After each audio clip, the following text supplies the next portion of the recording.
दर्शकों, महाराष्ट्र के deputy CM Ajit Pawar अचानक शरद पवार का नाम ले रहे हैं अपने चाचा का। आखिर ऐसा क्या हो गया है कि महाराष्ट्र के डिप्टी सीएम अजीत पवार को चाचा याद आने लगे हैं।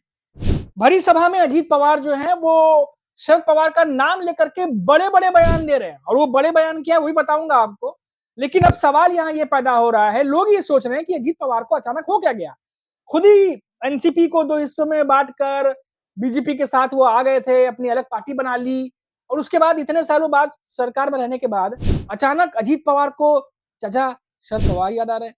आखिर ऐसा क्यों? क्या हाल ही में जो विवाद हुए हैं अजीत पवार के साथ, क्या इसी वजह से अजीत पवार को शरद पवार की याद आ रही है, या फिर महायुति के भीतर अजीत पवार अकेले पड़ते जा रहे हैं और शायद अकेलापन में उन्हें चाचा शरद पवार की याद आ रही है? अब ये तमाम बातें होने लगी हैं, लेकिन पूरी खबर आपको डिटेल से बताते हैं कि उन्होंने क्या-क्या बयान दिए हैं और साथ ही साथ कहां दिया है और क्यों दिया है।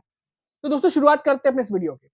नमस्कार दोस्तों, मेरा नाम है मनीष कुमार सिंह और आप देख रहे हैं 4 पीएम महाराष्ट्र। महाराष्ट्र के डिप्टी सीएम अजीत पवार, उन्होंने अपने चाचा शरद पवार का जिक्र कर दिलचस्प बयान दिया है। डिप्टी सीएम ने पहले कहा कि अगर हम पहले कोई गलती करते थे तो शरद पवार उनकी भरपाई कर देते थे, वहां मौजूद होते थे। यानी एक चाचा हैं, जैसे एक बड़े भाई होता है छोटे भाई का ख्याल रखता है, परिवार में कोई बड़ा होता है छोटे का ख्याल रखता है, तो उस तरीके से वो कह रहे हैं कि पहले जब अजीत पवार से कोई गलती होती थी तो उनके पीछे हमेशा शरद पवार खड़े होते थे, भरपाई करते थे, भरपाई के लिए मौजूद होते थे। अब हमें खुद ही अपनी गलतियों को संभालना पड़ता है। बड़ा बयान अजीत पवार कह रहे हैं। अभी अचानक से उन्होंने ये बयान क्यों दिया, इसी को लेकर चर्चा है। आपको बता दें कि अजीत पवार जो हैं वो व्यंग्यात्मक लहजे में उन्होंने कहा कि उनकी खुद की पुरानी और वर्तमान शख्सियत में बड़ा अंतर आ गया है। अब वो उम्र के साथ परिपक्व हुए हैं। अब अजीत पवार ये बयान ऐसे समय में दे रहे हैं जब 15 दिन के भीतर-भीतर एक नहीं दो-दो विवाद अजीत पवार से जुड़ गए। वो भी किसी नेताओं से नहीं, खुद अजीत पवार से। और इसको लेके बहुत चर्चा भी हुई महाराष्ट्र में, क्योंकि अजीत पवार कोई छोटे-मोटे पद पर नहीं है, डिप्टी सीएम है। फाइनेंस मंत्रालय उनके पास है। अब देखिए दोस्तों, शरद पवार द्वारा स्थापित एनसीपी जुलाई 2023 में विभाजित हो गए थे, दो हिस्सों हो गए थे, आपको पता है। जब अजीत पवार कई विधायकों के साथ में उस समय के जो सीएम थे एकनाथ शिंदे, उनके सरकार में शामिल हो गए थे। अजीत पवार के गुट में अजीत पवार का जो पार्टी है, नाम है, जो घड़ी है, चुनाव चिन्ह, वो सब कुछ अजीत पवार के पास आ गया। अब इसके बाद हुआ कि भाई अजीत पवार जो है वो तो सरकार में शामिल हो गए। अब शरद पवार जो उनकी पार्टी कमजोर हो गई है, लेकिन लोकसभा में फिर चक्का घूमा और शरद पवार ने दिखाया कि शरद पवार क्यों है। फिलहाल हम बात कर रहे थे दोस्तों कि उप मुख्यमंत्री अजीत पवार, उन्होंने एक कार्यक्रम में मौजूद लोगों को संबोधित करते हुए कहा कि आपको पता है कि पुराने अजीत पवार और मौजूदा अजीत पवार में बहुत अंतर है। जैसे जैसे उम्र बढ़ती है व्यक्ति को बदलना पड़ता है, उम्र के साथ परिपक्व भी होना पड़ता है। अब अजीत पवार ये बातें ऐसे समय में कह रहे हैं दोस्तों, जब हाल ही में आईपीएस जो आईएएस ऑफिसर थी, महिला आईएएस ऑफिसर, उनके साथ में एक फोन रिकॉर्डिंग उनकी वायरल हो गई, जिस पर खूब फजीयत हुई थी, आपको याद होगा दोस्तों। जहां वो कुछ अवैध काम चल रहा था, उसको रोकने के लिए वो गई थी। अजीत पवार वीडियो कॉल पर कह रहे थे कि तुम वीडियो कॉल करो, तुम मुझे नहीं पहचान रही हो, तमाम बातें हुई थी।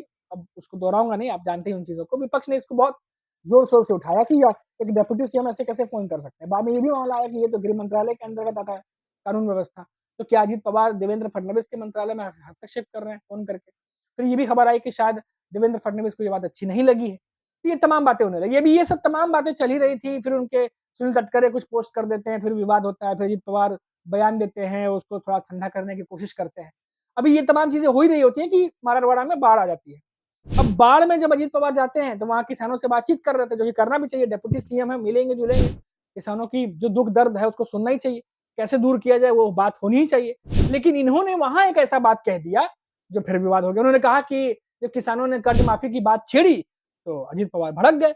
उन्होंने कहा कि इन्हें सीएम बना दीजिए, हम लोग इतना मेहनत कर रहे हैं, सब कर रहे हैं, तो आप ही सीएम बन जाइए, ऐसा कुछ उन्होंने बोल दिया। इसके बाद भी विवाद हो गया। भाई किसानों के पास आप गए हैं, बेचारे वो खुद परेशान है, आप उनको ऊपर से उन पर भड़क रहे हैं, ऐसी बयानबाजी कर रहे हैं, इसको लेकर विपक्ष फिर चल गया।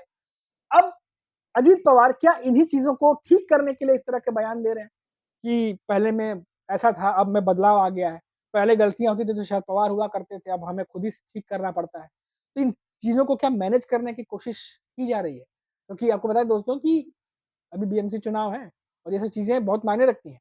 अभी अजीत पवार आगे क्या कहते हैं वो भी सुन लीजिए। अजीत पवार ने ये भी कहा कि राहत राशि को लेकर हाल ही में उनकी जो टिप्पणियाँ थी, वो गलत तरीके से समझा गया। उन्होंने कहा कि भारी बारिश के कारण संकट का सामना कर रहे किसानों की मदद करना हमेशा मेरा प्रयास रहा है। मैं किसानों का समर्थन करता रहूँगा। गलतफ़हमी पैदा करने की कोई आवश्यकता नहीं है, अजीत पवार कह रहे हैं। मतलब जो भी बातें हैं वो गलतफ़हमी थी।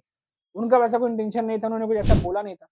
अब मीडिया से बात करते हुए अजीत पवार ने स्वीकार किया कि बाढ़ प्रभावित लोगों के लिए घोषित 5,000 रुपए की तत्काल सहायता जो दी जा रही है और 10 किलोग्राम अनाज पर्याप्त नहीं था। उन्होंने कहा कि सरकार सहायता बढ़ाएगी और राज्य सरकार बाढ़ प्रभावित लोगों को हर संभव मदद जो है वो मुहैया कराने की कोशिश करेगी।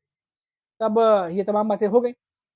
अब यहाँ पर दोस्तों सवाल ये उठ रहा है कि क्या अजीत पवार जो महायुति में एक प्रमुख पार्टी है उनकी, उनके प्रमुख नेता हैं वो एनसीपी के और साथ ही साथ डिप्टी सीएम है। क्या ये विवादों से उनकी भी इमेज को धक्का पहुँचा है? क्या बीएमसी चुनाव से पहले अजीत पवार के साथ ये विवाद जुड़ना कहीं अजीत पवार को नुकसान तो नहीं पहुँचा सकता है? और जब विवाद जुड़ गया तो ऐसे समय में संबोधन करते समय शरद पवार का नाम क्यों ले रहे हैं वो?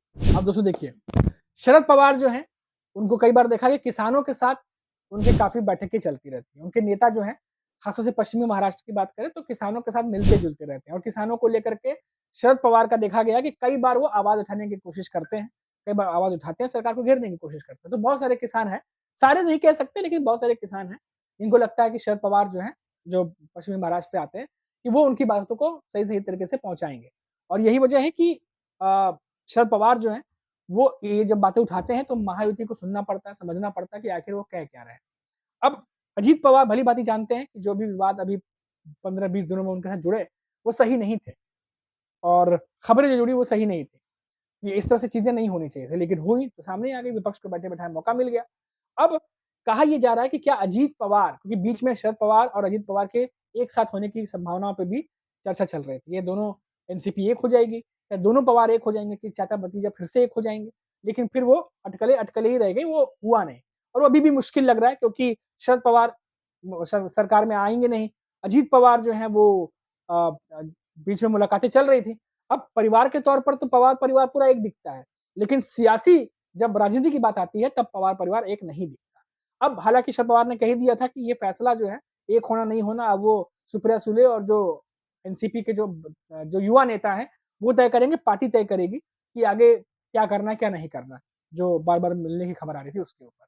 तो फिलहाल ये बड़ी खबर थी महाराष्ट्र से जो मैंने आपको बताई कि अजीत पवार जो गलतियाँ हुई हैं उनसे या गलतियाँ नहीं कही है वो तो गलतियाँ नहीं कह रहे, वो तो कह रहे हैं कि गलतफ़हमी फैलाने की कोशिश की गई। तो ये जो भी हो रहा है जो भी हो रहा है, अलग-अलग परसेप्शन है अपना-अपना, जो भी हो रहा है, इसको अजीत पवार ठीक करने की कोशिश कर रहे हैं। वो जानते हैं कि जितना जल्दी इसको ठीक कर लिया जाए, दबा दिया जाए, शांत कर दिया जाए, उतना ही अच्छा होगा क्योंकि जैसे दिन बीतेगा, ये चीज़ें जो हैं वो लोगों के ज़हन में याद रह जाती हैं। तो ये खबर बड़ी खबर थी और आप तक पहुँचा दी है। हम लगातार कोशिश करेंगे कि ऐसे महाराज की जो खबरें हैं वो आप तक लगातार पहुँचाते रहें और चैनल पर नए हैं तो चैनल को सब्सक्राइब कर दीजिएगा। नमस्कार।